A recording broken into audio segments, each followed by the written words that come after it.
नमस्कार दोस्तों, स्वागत है आप लोग का हमारे YouTube चैनल में। दोस्तों, आज हम मैथिली शरण गुप्त द्वारा रचित चांदनी रात कविता के भावार्थ का अध्ययन करेंगे। दोस्तों, यह कविता पंचवटी खंड काव्य से लिया गया है, अर्थात इस काव्य के कुछ अंश जो है पंचवटी नामक एक महान खंड काव्य है, उस खंड काव्य का एक छोटा सा हिस्सा है। आइए अब इस कविता के भावार्थ का अध्ययन करते हैं। चारु चंद्र की चंचल किरणें खेल रही हैं जल थल में, स्वच्छ चांदनी बिछी हुई है अवनी और अंबर तल में। दोस्तों, इस कविता की पंक्ति में पंचवटी की प्राकृतिक सुंदरता का वर्णन किया गया है। आप लोगों को पता ही होगा कि जब भगवान राम अपनी पत्नी और अपने अनुज लक्ष्मण के साथ वनवास के लिए जाते हैं तो वे पंचवटी में एक पत्तों की कुटी बनाकर रहने लगते हैं। अब वो जहाँ पर रह रहे होते हैं वहाँ पर रात के समय चांदनी छिटकने पर जिस तरह से प्राकृतिक सुंदरता फैल जाती है, उस प्राकृतिक सुंदरता का वर्णन यहाँ पर मैथिली शरण गुप्त ने बहुत ही मनोहारी ढंग से करने का प्रयास किया है। आप लोग इस कविता को पढ़ते समय इस चीज़ का चित्रांकन अपने मस्तिष्क में कीजिए कि जब प्राकृतिक वातावरण हो, हम प्रकृति के गोद में हो, जहाँ चारों तरफ हरियाली हो, नदी की कलकल ध्वनि हो और निचाट शांति हो, और ऐसे समय में चंद्रमा की किरणें अर्थात पूरी तरह से चांदनी रात हो, चांदनी की प्रकाश जो है जल में छिटक रही हो और तारे जो हैं उस पानी के प्रकाश में दिखाई दे रहे हो, तो वह चित्र कितना सुंदर होता है। ठीक उसी चित्र का वर्णन कवि ने इस पंक्ति में किया है। चारु चंद्र की चंचल किरणें अर्थात चंद्रमा की जो चंचल किरणें हैं उसका प्रकाश जो है नदी के जल में दिखाई दे रहा है, उसकी परछाई नदी के जल में दिखाई दे रही है, और जैसे ही नदी का जल हिलता है चंद्रमा की किरणें और चंद्रमा भी हिलता हुआ नजर आता है।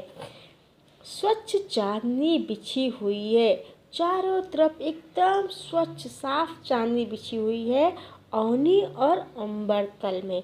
तो इस तरह से अवनी अर्थात धरती पर चंद्रमा की किरणें जो है फैली हुई हैं और आकाश में भी चंद्रमा की किरणें फैली हुई हैं। तो दोस्तों, जरा कल्पना कीजिए ये चित्र जो है कितना सुंदर लग रहा है और उस समय का वह दृश्य कितना सुंदर होगा। तो कवि ने इस कविता में उसी प्राकृतिक सौंदर्य को दिखाने का प्रयास किया है। आइए अब अगली पंक्ति का अर्थ देखते हैं। पुलक प्रकट करती है धरती हरित तृणों की नोकों से, मानो झूम रहे हैं तरु भी मंद पवन के झोंकों से। इस कविता में कवि ने बताया है कि धरती जो है अपनी सुंदरता को हरित तृणों मतलब हरे भरे घास, तृण का अर्थ होता है घास, तृणों यहाँ पर अनेक वचन है, तो धरती जो है वह हरे रंग के घास के नोकों से अपनी सुंदरता किस प्रकार प्रकट कर रही है। जब मध्यम हवाएं बह रही हैं, मंद हवाएं बह रही हैं, तो वो जो घास है वो हिल रहे हैं, हिलते हुए इतने सुंदर दिखाई दे रहे हैं, तो उन्हें देखकर ऐसा लग रहा है कि तरु अर्थात वृक्ष पेड़ भी जो है उन घास को देख करके मस्ती में झूम रहे हैं मंद पवन के झोंकों से। पवन कैसे चल रहा है? मंद गति से। दोस्तों, जब पवन मंद गति से बह रहा हो और सुगंधित भी हो और चांदनी रात भी छिटकी हुई हो और धीरे धीरे घास हिल रहे हों और पेड़ पौधे भी झूम रहे हों, तो वह दृश्य कितना मनोहारी होता है। इस कविता की पंक्ति में भी इसी प्राकृतिक छटा को कवि ने बताया है। अगली पंक्ति का अर्थ देखते हैं। क्या ही स्वच्छ चांदनी है यह, क्या ही निस्तब्ध निशा, है स्वच्छंद सुमंद गंध व निरानंद है कौन दिशा। इस पंक्ति में कवि कहते हैं कि उस समय जो चांदनी छिटकी थी, और वह चांदनी भी कैसी थी, एकदम स्वच्छ, एकदम साफ, क्या ही निस्तब्ध निशा, और वह रात भी क्या थी, एकदम शांत। निस्तब्ध मतलब एकदम शांत, है स्वच्छ सुमंद गंध वह, और वैसे में स्वच्छ सुमंद, एकदम धीरे धीरे मंद गति से बहने वाली वह सुगंध। तो ऐसे में जब हर जगह स्वच्छ चांदनी बिखरी हुई हो, और रात निशा अर्थात रात एकदम शांत हो, और चारों तरफ सुगंधित पवन बह रहा हो, निरानंद है कौन दिशा। तो ऐसे सुखद वातावरण में आप लोग ही बताइए कौन सी ऐसी दिशा है, कौन सा ऐसा स्थान है जो खुश ना हो। निरानंद मतलब जो दुखी हो, तो ऐसी कौन सी दिशा है जो खुश ना हो। तो यहाँ पर भी बताया गया है कि अगर हम प्राकृतिक सुंदरता के बीच में हैं तो हमारा मन अपने आप ही प्रसन्न हो जाता है। बंद नहीं अब भी चलते हैं नियति नटी के कार्यकलाप, पर कितने एकांत भाव से, कितने शांत और चुपचाप। अब कवि ने इस पंक्ति में यह भी बताया है कि भले ही प्रकृति का वातावरण कितना ही मोहक क्यों ना हो, लेकिन नियति अर्थात भाग्य के जो कार्यकलाप हैं वो कभी भी रुकते नहीं हैं, वह चुपचाप अपना कार्य करते रहता है। नियति अर्थात भाग्य, ये कभी भी रुकता नहीं है, ये कभी भी परिस्थिति को ध्यान में रखकर नहीं चलता है, वह अपना कार्य निरंतर चलता रहता है। अब यहाँ पर बताया गया है कि जब भगवान राम अपने भाई और अपनी पत्नी के साथ वन में रह रहे होते हैं, और वहाँ पर चारों तरफ जबकि सुंदरता ही सुंदरता फैली हुई है, तो वो सुंदरता भी उनके भाग्य, उनके किस्मत के लिखे को बदल नहीं पाती है। और नियति जो है वह चुपचाप अपना कार्य एकांत भाव से, मतलब एकदम अच्छी तरीके से चुपचाप करती जा रही है। तो बंद नहीं अभी भी चलते हैं, अभी भी ऐसे समय में जब वो लोग वन में हैं तभी भी उनके नियति में कुछ न कुछ चलता ही रहता है, और वो भी कैसे, एकदम शांत भाव से चुपचाप। है बिखेर देती वसुंधरा मोती सबके सोने पर, रवि बटोर लेता है उनको सदा सवेरा होने पर। अब यहाँ पर कवि जो हैं उस प्राकृतिक सुंदरता का वर्णन करते हैं कि जब रात होने पर चारों तरफ सन्नाटा छा जाता है, ऐसे समय पर वसुंधरा अर्थात धरती पर चारों तरफ मोतियां बिखर जाते हैं। और ये मोती कौन से होते हैं? ओस के मोती। आप लोगों ने देखा होगा कि अक्सर जाड़े के समय में जब हम सोकर उठते हैं तो घास पर, पेड़ों पर, पत्तों पर ओस की बूंदें होती हैं। तो कवि ने उन बूंदों को ही मोती कहा है।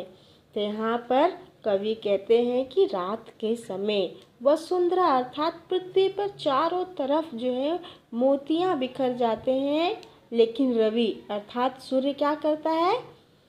रवि बटोर लेता है उनको सदा सवेरा होने पर। सवेरा होने पर जैसे ही सूर्य की किरणें उन ओस की बूंदों पर पड़ती हैं तो क्या होता है? ओस की बूंदें जो होती हैं वो भाप बनकर उड़ जाती हैं, गायब हो जाती हैं। तो कवि यहाँ पर इसी बात की सुंदरता का वर्णन करते हुए कहते हैं कि नियति अर्थात भाग्य जो होता है वो चुपचाप अपना कार्य करता है, वह किसी भी चीज़ को जैसे का तैसे रहने नहीं देता है, हमेशा उसमें कुछ न कुछ परिवर्तन होता है। तो जिस सुंदरता को रात ने सबके सोने पर सजा दिया था, बिखेर दिया था मोतियों के रूप में, तो सुबह होने पर सूर्य क्या करता है, उन्हीं मोतियों को बटोर लेता है, अर्थात उन उसकी बूंदों को भाप बनाकर उड़ा देता है। ऐसे ही हमारे भाग्य का लेखा भी होता है, वह सदा एक सा नहीं होता है, उसमें भी समयानुकूल परिवर्तन होते रहता है। आइए अब कविता की अगली पंक्ति का अर्थ देखते हैं। और विराम दायिनी अपनी संध्या को दे जाता है, शून्य श्याम तनु जिससे उसका नया रूप झलकाता है। अब इस कविता के पंक्ति में कवि ने कहा है कि और विराम दायिनी मतलब विराम देने वाला अपनी संध्या को दे जाता है। तो सूर्य आते ही क्या करता है, संध्या को विराम दे देता है, आराम दे देता है और संध्या चली जाती है। अब किसका काम शुरू हो गया है, उषा का अर्थात सुबह का। शून्य श्याम तनु जिससे उसका नया रूप झलकाता है। तो अब संध्या का जो श्याम रंग था मतलब काला रंग, अंधेरा वाला जो रंग था, अब किस रंग में बदल जाता है, एक नया रूप, सुनहरे रूप में बदल जाता है। तो यहाँ पर कवि ने रात के बारे में बताया है कि रात का रूप कब बदल जाता है, सूर्य के आने पर, अर्थात सुबह होने पर, सवेरा होने पर। जो रात के समय संध्या का रूप क्या था, श्याम रंग का, काले रंग का था, वही सुबह होते ही उसका रूप बदल जाता है, संध्या आराम करने लगती है, उसकी जगह उषा ले लेती है और सुनहरे रंग में उषा का नया रूप जो है छलकने लगता है। यहाँ पर कवि ने सुबह और शाम दोनों के आने जाने के क्रम को बहुत ही नाटकीय ढंग से, बहुत ही अच्छी तरह से बताने का प्रयास किया है। पंचवटी की छाया में है सुंदर पर्ण कुटीर बना, उसके सम्मुख स्वच्छ शिला पर धीर वीर निर्भीक मना। अब इस पंक्ति में कवि जो हैं बताते हैं कि जब पंचवटी में श्री रामचंद्र जी अपनी पत्नी और अपने अनुज के साथ जाते हैं तो लक्ष्मण जी वहाँ पर 5 वटों की छाया में, अर्थात 5 बरगद के वहाँ पर वृक्ष होते हैं, उन्हीं की छाया में सुंदर पर्ण अर्थात पत्तों की कुटीर अर्थात झोपड़ी बना देते हैं। उनके गृह का नाम पर्ण कुटीर था, आप लोग को पता ही होगा। तो जब श्री रामचंद्र जी वन जाते हैं तो वहाँ पर 5 वटों की छाया में, जिसके नाम पर ही वहाँ पर उसका नाम पंचवटी पड़ गया है, तो पंचवटी में पत्तों की कुटीर जो है लक्ष्मण जी बनाते हैं, उसका वर्णन किया गया है। 5 वटों की छाया में है सुंदर पर्ण कुटीर बना। तो लक्ष्मण जी जो है 5 वटों की छाया में सुंदर पत्तों की कुटीर बनाते हैं और उसके सम्मुख स्वच्छ शिला पर धीर वीर निर्भीक मना। आप लोग को पता ही होगा कि लक्ष्मण जी जो है वो कभी सोते नहीं थे जब तक वो वनवास में थे। अंदर जो है श्री रामचंद्र जी और माता सीता कुटीर के अंदर सोया करते थे और सारी रात जो है लक्ष्मण एक शिला अर्थात पत्थर पर बैठ करके पहरा दिया करते थे, क्योंकि जंगल था, जंगल में वहाँ पर हमेशा जंगली जानवर, खतरनाक राक्षसों का, असुरों का हमला हुआ करता था।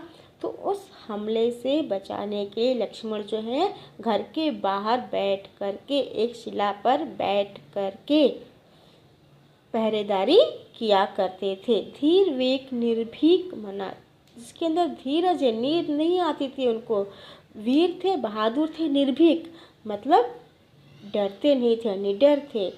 तो ऐसी पंचवटी की छाया में जहाँ कुटीर बना हुआ था सुंदर पत्तों का, एक झोपड़ी बना हुआ था, उसी के सामने एक स्वच्छ शिला पर बैठ कर के लक्ष्मण घर की रखवाली किया करते थे। आइए अब अगली पंक्ति का अर्थ देखते हैं। जाग रहा यह कौन धनुर्धर, जबकि भुवन भर सोता है। भोगी कुसुमा युद्ध योगी सा, बना दृष्टिगत होता है। अब यहाँ पर कवि ने लक्ष्मण जी की सुंदरता के बारे में, उनकी बहादुरी के बारे में और उनके भाई के भातृ प्रेम के बारे में और दास भावना के बारे में बताने का प्रयास किया है। कवि कह रहे हैं कि जाग रहा ये कौन धनुर्धर। धनुर्धर क्योंकि लक्ष्मण कौन थे? धनुर्धारी थे, उनके हाथ में धनुष थी। तो उन्हें देख करके कवि कह रहे हैं कि यह ऐसे में जबकि सारी सृष्टि सो रही है, सृष्टि के हर एक कण कण सो रहे हैं, तो ऐसे में ये कौन धनुर्धर है जो जाग रहा है, जबकि भुवन भर सोता है। भुवन मतलब जबकि सब पृथ्वी के सारे लोग, राजा लोग भी सो गए हैं, प्रजा भी सो गई, सब सो गए हैं, तो ऐसे में कौन सा धनुर्धारी जो जाग रहा है। भोगी कुसुमा युद्ध योगी सा, उसे देखकर ऐसा लग रहा है कि यह कोई साधारण जो है योगी नहीं है, कोई साधु नहीं है, यह जो है कामदेव ही है। इतना सुंदर है वो, ये कामदेव की तरह लग रहा है और ऐसे लग रहा है कि ये कामदेव ही एक योगी बन गए हैं। योगी अर्थात जो योग करता है, तप करता है, तपस्वी होता है।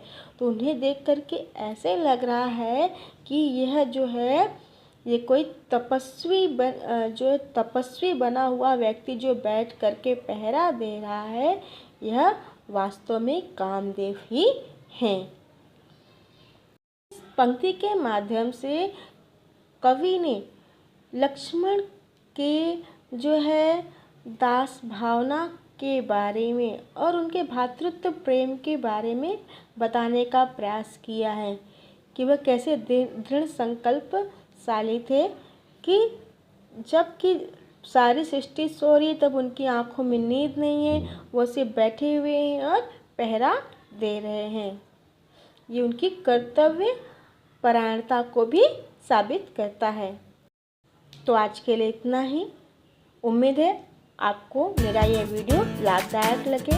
दोस्तों, आप मेरे इस वीडियो को अधिक से अधिक लोग में शेयर करें, लाइक करें और अगर अभी तक आपने मेरे चैनल को सब्सक्राइब नहीं किया है तो सब्सक्राइब कीजिए।